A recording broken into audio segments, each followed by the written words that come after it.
Assalamualaikum warahmatullahi wabarakatuh. Pada video kali ini kita akan membahas tentang formula kuadratur Gauss order 2.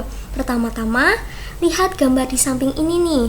Gambar di samping ini menyatakan persamaan integral fx dari negatif 1 sampai 1. Metode Gauss menghampiri nilai integral dengan dua buah titik, yaitu x1 dan x2. Sehingga luas daerah yang diarsir ini dapat dinyatakan dengan Q2F sama dengan integral dari negatif 1 ke 1 fx dx sama dengan C1 fx1 ditambah C2 fx2. Dengan C1 x1 C2 x2 adalah sebuah nilai yang dapat mewakili. Nah, kenapa sih ini hanya berakhir di C2 fx2? Karena kita menggunakan order 2 atau dengan kata lain n sama dengan 2. Nah, persamaan ini yaitu persamaan Gauss 2 titik. Dan persamaan ini juga bisa diperluas menjadi 3 titik, 4 titik, dan seterusnya.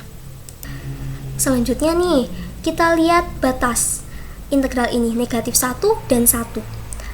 Lalu, bagaimana jika ada integral dengan batas lain, bukan negatif 1 sampai dengan 1? Tentu akan sulit untuk menyelesaikannya dengan menggunakan rumus ini. Oleh karena itu, kita membutuhkan rumus agar integral dengan batas-batas lain bisa terselesaikan. Nah, pertama-tama kita harus mengetahui nilai dari C1, X1, C2, dan X2. Nah, langkah pertamanya yaitu menentukan derajat akurasi. Dengan rumus P sama dengan 2n-1, kita memperoleh derajat akurasinya 3. Sehingga berderajat paling tinggi 3. Oke? Yaitu cukup ambil fx dari 1, x kuadrat, dan x pangkat 3. Nah, ini persamaan fungsi ini akan membantu kita untuk menentukan C1, C2, X1, dan X2. Oke, selanjutnya untuk fx sama dengan 1, berlaku fx1 sama dengan fx2 sama dengan 1. Sehingga diperoleh ini adalah rumus awal tadi. Kita hanya substitusikan, lalu integralkan 1 ini, lalu substitusikan lagi ke 1 dan negatif 1, maka akan diperoleh persamaan ke 1. Selanjutnya, fx sama dengan x, berlaku fx1 sama dengan x1 dan fx2 sama dengan x2, sehingga diperoleh kita substitusikan seperti yang pertama tadi, lalu integralkan x-nya, lalu substitusikan ke 1 dan negatif 1, maka diperoleh persamaan kedua. Selanjutnya, fx sama dengan x kuadrat, berlaku fx1 sama dengan x1 kuadrat dan fx2 sama dengan x2 kuadrat, sehingga ini tinggal substitusikan, integralkan, lalu substitusi lagi ke 1 dan negatif 1, maka akan diperoleh persamaan ketiga. Nah, untuk fx sama dengan x pangkat 3, berlaku fx1 sama dengan x1 pangkat 3 dan fx2 sama dengan x2 pangkat 3, sehingga diperoleh ini ya, ini disubstitusikan, substitusi, integralkan, lalu substitusi ke 1 dan negatif 1, maka diperoleh persamaan keempat. Nah, kita memperoleh 4 persamaan ini. Untuk mengetahui nilai dari C1, C2, X1, dan X2, kita harus menyelesaikan 4 persamaan ini. Caranya gimana? Lihat persamaan 1. C1, kita cari C1. C1 sama dengan 2 dikurangi C2. Nah, C1 disubstitusikan ke persamaan 2, jadi persamaan 5. C1 disubstitusikan ke persamaan 3, maka jadi persamaan 6. C1 disubstitusikan ke persamaan 4, maka jadi persamaan ke-7. Teman-teman screenshot layar ini atau foto, karena persamaan-persamaan ini akan digunakan untuk langkah-langkah yang selanjutnya. Oke, selanjutnya nih, kalikan persamaan 5 dengan X1, kemudian kurangkan dengan persamaan 6. Ini sudah dikalikan X1, ini persamaan 6, operasikan, lalu hijau hilang, biru hilang, maka diperoleh persamaan 8. Selanjutnya, Kalikan persamaan 6 dengan X1, kemudian kurangkan dengan persamaan 7. Ini sudah dikalikan dengan X1, dikurangkan dengan persamaan 7, operasikan, hijau hilang, biru hilang, jadi persamaan ke-9. Selanjutnya, kemudian eliminasi suku C2X2 dari persamaan 8 dan 9, kemudian sederhanakan. Biru coret, hijau coret, lalu kali silang. Maka diperoleh X2 plus X1 dikali X1 dikurangi X2. Maka diperoleh X1 sama dengan negatif X2 atau X1 sama dengan X2.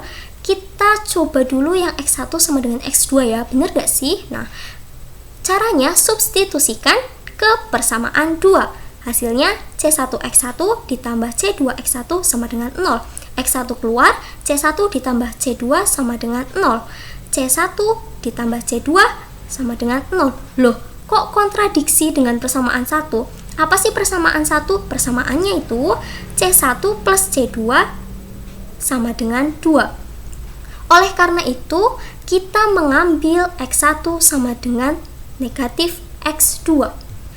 Nah, karena kita mengambil X1 sama dengan negatif X2, oleh karena itu langsung disubstitusikan ke persamaan kedua. Jadi C1X1 dikurangi C2X1 sama dengan 0. X1 dikeluarkan, C1 dikurangi C2 sama dengan 0. Maka hasilnya C1 sama dengan C2. Nah, ini C1 sama dengan C2 ini langsung substitusi lagi ke persamaan 1. Jadi C1 ditambah C1 sama dengan 2. Berarti 2C1 sama dengan 2. Nah, kita dapat hasil nih 1. C1 sama dengan C2 sama dengan 1. Kita dapat dua hasil. C1 sama dengan C2 sama dengan 1 dan X1 sama dengan negatif X2. Nah, kedua hasil tersebut substitusikan ke persamaan 3. Hasilnya X1 kuadrat ditambah X1 kuadrat sama dengan 2/3. 2X1 kuadrat sama dengan 2/3. Jadi X1 kuadrat sama dengan 2/6. Sehingga X1 sama dengan plus minus 1/3 dan X2 sama dengan plus minus 1/3. Nah, karena tadi belum rasional, maka nilai X dirasionalkan dulu. Sehingga kita memperoleh hasilnya yaitu C1 sama dengan C2 sama dengan 1, X1 sama dengan negatif akar 3/3, dan X2 sama dengan akar 3/3. Jadi, diperoleh formula integrasi Gauss orde 2. Ini yang atas yang awal ya. Nah, yang merah ini setelah disubstitusi oleh ini. Jadi hasilnya integral negatif 1 sampai 1 fx dx sama dengan f negatif akar 3/3 ditambah f akar 3/3. Selanjutnya kita akan membahas batas integral. Agar berapapun batas integralnya, rumus tersebut bisa digunakan. Nah, batas integral secara umum yaitu a, b digunakan transformasi sebagai berikut. T sama dengan 2x dikurangi a dikurangi b per b dikurangi a. Yakni bila X sama dengan A, maka T sama dengan negatif 1. Dan bila X sama dengan B, maka T sama dengan 1. Lalu, substitusikanlah variabel T pada integral AB fx dx, yaitu ini nilai X-nya dan diturunkan X-nya. Jadi, integral AB fx dx sama dengan integral dari negatif 1 sampai 1 f b min a t ditambah b ditambah a per 2 dikali b dikurangi a per 2 dt.